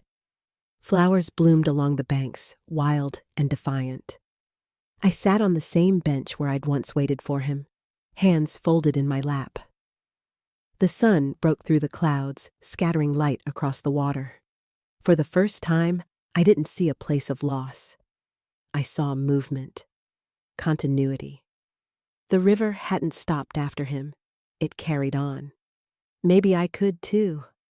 I took a small wooden box from my bag. Inside were the letters, from Richard, from Ava, and one from Daniel he'd written to me years ago on Mother's Day. Thanks for teaching me to be kind, Mom, even when the world isn't. My throat tightened. I smiled. Then I closed the lid and placed the box gently in the river. The current took it, spinning it once before carrying it downstream toward the horizon. The wind picked up, lifting my hair, and for the first time in decades, I let the silence around me feel like peace, not punishment. Somewhere far away, I imagined Ava standing on that cliff she'd written about. The ocean wind in her hair, both of us breathing the same air. 2 women finally released from the ghosts that bound them. And I thought, maybe forgiveness isn't about forgetting what broke us. Maybe it's about learning to love what's left. The ocean looked endless. I hadn't seen it in years, and yet the sound felt familiar. Waves folding into one another. The low hum of something ancient and forgiving. The kind of sound that erases the difference between grief and grace. I'd driven west for 2 days, following Ava's letter like a compass. The road curved along cliffs and through fog, the world opening wider with each mile. When I finally reached the small coastal town she'd written about, the air smelled of salt and rain and wildflowers. It felt like another country, one untouched by the past. I parked near the bluff and walked the rest of the way. The path was narrow, the grass damp beneath my shoes. Seagulls wheeled overhead, their cries sharp against the wind. Below, the waves crashed against jagged rocks, scattering white spray like shattered glass. And then I saw it. The bench, weathered wood, simple and unadorned, facing the open sea. The initials were carved into the backrest, DT, rough and uneven, but deeply etched. I sat down slowly, my knees stiff from the climb, and ran my fingers over the letters. The wood was warm from the sun. "Hello, sweetheart," I whispered. "Your mother made it." The wind carried my voice out over the water. It felt right, like he could hear me, like the ocean was a messenger between worlds. I took a deep breath, letting the salt fill my lungs. For the first time, it didn't sting. It steadied me. After a while, I heard footsteps behind me, a familiar voice, softer than the wind. "I wasn't sure you'd come." I turned. Ava stood there, wrapped in a light coat, her hair caught in the breeze. She looked different. Older, yes, but lighter somehow. Like someone who had learned to live with her ghosts instead of running from them. "I promised I would," I said. She sat beside me. For a long moment, neither of us spoke. We just watched the waves rise and collapse again. The same rhythm the world had kept since before we were born. "I come here every week," she said quietly. "It helps." I nodded. "It's beautiful." She smiled faintly. "He'd like it here." "He would," I agreed. He always loved the water, even if he was afraid of it. We both laughed softly. A fragile sound, but it was laughter nonetheless. Ava reached into her bag and pulled out a small jar. Inside was sand, fine and pale. She unscrewed the lid and poured it slowly into the wind. "From the river," she said. "I brought a piece of him to meet the sea." Tears welled in my eyes. "He finally made it here," I whispered. The sand drifted away, scattering like gold dust over the cliffs, disappearing into light. We sat there long after the sun began to sink, the horizon bleeding orange and violet. The ocean turned to glass, reflecting the first faint stars. Ava spoke again, barely audible. "Do you ever think we could start over? Not forget, but live again?" I turned to her, the wind brushing against our faces. "I think maybe that's what we're doing right now." She smiled then, the first real smile I'd seen from her in months. "Then let's keep trying." The tide surged, pulling the light across the water like a promise. I looked back at the bench one last time, at the carved letters that had outlasted everything else. DT. The sea would claim them eventually, I knew. Nothing human lasts forever. But maybe love wasn't meant to last. It was meant to echo. When we stood to leave, I felt the wind rise again, soft but insistent, brushing against my cheek like a familiar touch. And for the first time in 30 years, I didn't feel haunted. I felt home. The sea is quieter in the mornings.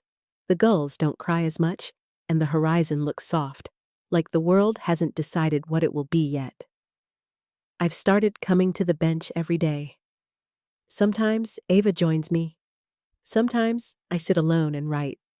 Today, I brought paper and an old pen, the one Daniel gave me on my 60th birthday, engraved with my initials. He said every good teacher deserves a good pen. I never thought I'd use it to write to him. I begin simply, "My dearest Daniel, it's morning by the sea. The waves are gentle today. They remind me of the way you used to breathe when you were a child, sleeping against my chest after you'd cried too hard. I'd count your breaths until the world made sense again. I've tried to count the days since you left, but time doesn't work right anymore. It folds and bends. Some days, I still hear your voice downstairs. Some nights, I still wake up expecting to see you at the door, asking if I want tea. They say grief fades. They lie. It doesn't fade. It changes shape. It becomes part of your bones, something you carry without realizing. I used to wonder if I'd done everything wrong, if loving too much was the same as breaking things. But I think now that love, even broken, still matters, because it's the one thing that never stays buried. Ava is doing better. She works with mothers and children now. She told me last week that a baby in her care smiled at her for the first time, and she cried. She said she felt forgiveness in that smile. Maybe she's right. Maybe forgiveness doesn't come from the people we hurt, but from what comes after us. I'm leaving soon, not running away, just moving forward. There's a small cottage by the lighthouse where they say the stars look close enough to touch. I think I'll go there. Maybe I'll plant a garden. Maybe I'll just sit by the window and listen to the sea. You taught me that kindness matters, even when the world isn't kind back. You taught me that love, even when misplaced, is still love. And if you were here now, I'd tell you what I never said enough. Thank you for being the best part of my life. I hope wherever you are, the light is warm and the water is calm. Love, always, Mom. When I finish, I fold the letter carefully and weigh it down with a small seashell from the shore. Then I set it beneath the bench, tucking it into a crack in the wood. The tide is rising, slow and deliberate, washing over the rocks below. I watch it climb and recede, over and over, as if breathing. Ava arrives just as the sun begins to lift from the horizon. She doesn't say anything, just sits beside me, our shoulders touching lightly. Together, we watch the light stretch across the water, turning it gold. I think of all the things I've lost, and somehow, for the first time, I don't feel empty. The pain is still there, but softer, like a scar that no longer aches in the rain. The wind shifts, carrying the scent of salt and new beginnings. Somewhere out there, I imagine Daniel's laughter caught in the breeze, mixing with the cry of the gulls, fading but never gone. Ava reaches over, takes my hand. We sit there until the tide comes in, the waves licking at our shoes. And when the water finally touches the base of the bench, I whisper to the sea, "Take it, all of it." The waves rise higher, and the letter beneath the wood slips free, drifting out into the endless blue. It turns once in the sunlight, and then it's gone.